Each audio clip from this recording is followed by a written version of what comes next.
안녕하세요. 뉴스반장입니다. 변경 요구하면은 지방자치단체장은 반영해야 된다. 의무 조항을 만들어놨습니다. 이걸 가지고 만약에 안 해주면 직무유기 뭐 이런 걸 문제 삼겠다고 협박을 해서 지난해 10월 경기도 국정감사에서 당시 경기지사였던 민주당 이재명 대표가 이른바 성남 백현동 개발 특혜 의혹을 정면으로 반박했습니다. 이 말 한마디가 허위사실 유포라며 경찰이 수사에 나섰는데요. 그것도 민주당 당대표 선출 마지막 발표일에 맞춰서 말이죠. 왜 우리가 민주당 당원 80조를 개정했어야 했는지를 여실히 보여주고 있는데요. 윤석열 정부의 이재명 죽이기에 본격적인 신호탄을 쏘아 올린 거죠. 자연 녹지 지역이었던 백현동 부지가 이재명 시장 시절인 2015년 준주거용지로 변경된 것을 두고 특혜 의혹이 제기되자 국토부의 요구에 따른 것이라고 해명한 건데요. 국토부는 2014년 5월과 10월 백현동을 포함해 한국식품연구원이 보유한 부동산이 매각될 수 있도록 용도 변경 등을 협조하라고 성남시에 요청했습니다.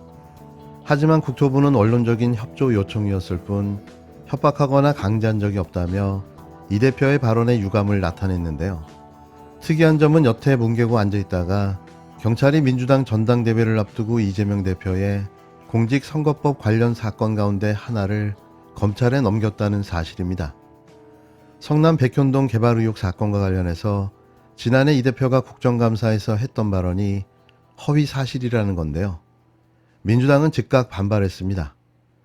이 사건을 수사해온 경기남부경찰청은 전당대회 직전이었던 26일 이 대표의 허위사실 공표 혐의가 인정된다며 이 사건을 검찰에 넘긴 것으로 드러났는데요. 누가 봐도 그 의도는 명확해 보입니다. 경찰은 지난 7월께 이재명 대표를 서면으로 조사한 것으로 알려졌는데요. 현재 수사 중인 이 대표의 관련 사건 중에 이 대표를 검찰에 넘긴 건 처음입니다. 경찰은 법인카드 의혹과 관련해 김혜경 씨도 검찰에 넘기는 방안을 검토하고 있는데요. 부부가 모두 송치될 가능성까지 점쳐지고 있습니다. 대놓고 모욕 주기, 창피 주기, 마녀 사냥식 여론몰이를 시작하겠다는 건데요. 여지껏 해왔던 이재명 악마화에 시동을 걸겠다는 거죠. 이재명 대표는 직접적인 입장을 내놓지 않고 있는데요. 민주당은 국회에서의 답변을 선거법으로 묶을 수 있는지 의아하다며 대표 취임 첫날부터 섬뜩한 사정 칼날을 들이댔다고 강하게 반발했습니다.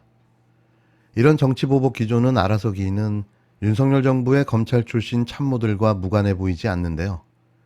이들이 벌이는 윤 대통령을 향한 과다한 충성 경쟁이 또 다른 참사들로 이어지고 있습니다.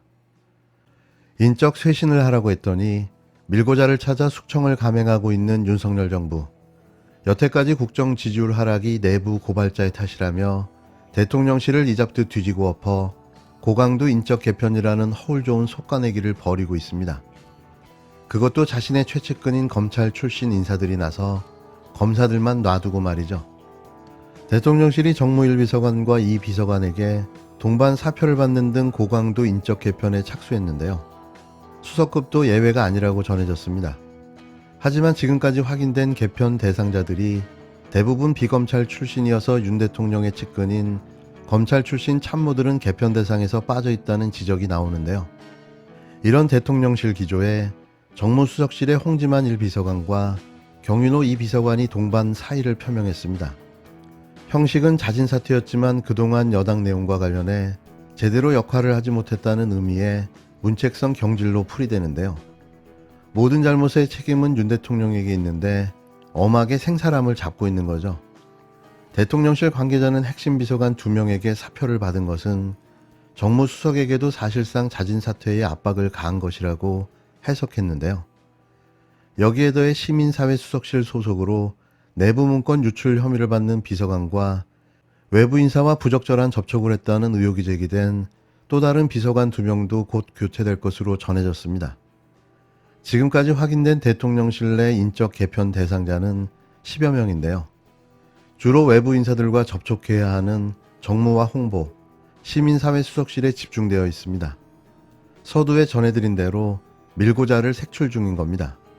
대통령실의 정보가 외부로 흘러가 논란이 불거지고 그 논란들이 윤 대통령의 지지율 하락과 직결됐다는 판단에 따라 내부 단속에 치중하는 쪽으로 해법을 찾은 것으로 보여지는데요. 놀라운 국정 운영 능력입니다.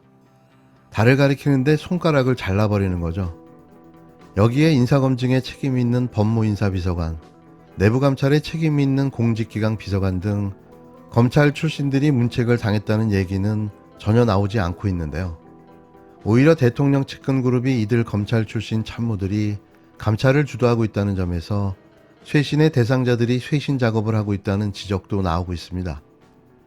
이게 윤석열 정부의 놀라운 쇄신인 거죠. 뭐가 바뀔까요? 전 단 일도 기대하지 않습니다. 소위 윤핵관이라고 분류되는 의원 하나가 이렇게 또 만나가지고 또 여러 가지 이야기를 했다는 얘기가 예, 있고, 저는 언론 있는 대로 놓고 보면은 상당히 우려되는 상황이긴 합니다. 이어지는 정치보복은 여당 대표도 피해갈 수 없었는데요. 성접대 의혹을 받고 있는 이준석 국힘당 전 대표가 조만간 경찰 조사를 받게 될 것으로 보입니다. 마침내 심판의 날이 다가온 거죠. 하지만 이 과정이 좀 억지스럽습니다. 경찰은 대통령과 가까운 사람들이 이 사건 수사에 압력을 넣었다는 의혹에 대해서는 강하게 부인하고 있는데요. 경찰은 이준석 전 대표에게 성접대 등을 했다고 주장해온 김성진 아이카이스트 대표를 6차례 소환하면서 최근 참고인 조사를 마무리했습니다.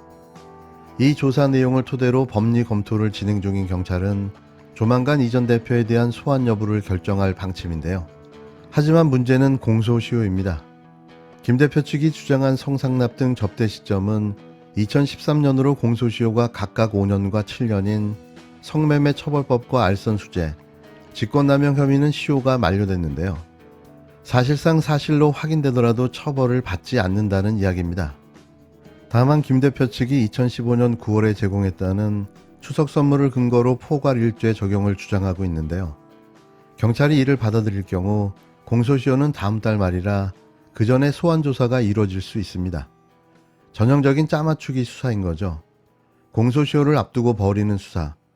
경찰은 이번 수사 과정에서 이른바 윤핵관 인사가 압력을 넣었다는 의혹에 대해 강하게 부인했는데요. 정황과 내용들이 다 공개됐는데 부인만 한다고 아닌 게 되는 게 아니죠. 김강호 서울경찰청장은 윤핵관 의원들과 어떠한 접촉과 전화통화도 없었고 앞으로도 그럴 것이라며 법과 양식을 벗어나 판단하는 건 제 인생에 있을 수도 없다고 발언했는데요. 그렇게 이야기해야겠죠. 이 전 대표는 앞서 수사 외압설에 대해 예상했던 일이라며 앞으로 다가올 일에 대해 예측했는데요. 그게 현실화된 거죠. 외압설 말고도 지휘부와 수사팀이 수사 방향과 방식을 놓고 갈등했다는 의혹도 제기된 상황인데요. 이 전 대표에 대한 경찰의 판단이 어떻게 나올지 궁금하지 않습니다. 이미 답은 정해져 있기 때문인데요. 100% 기소 의견인 거죠. 이렇게 또 윤석열 대통령과 윤핵관들은 정적을 제거하게 됐습니다.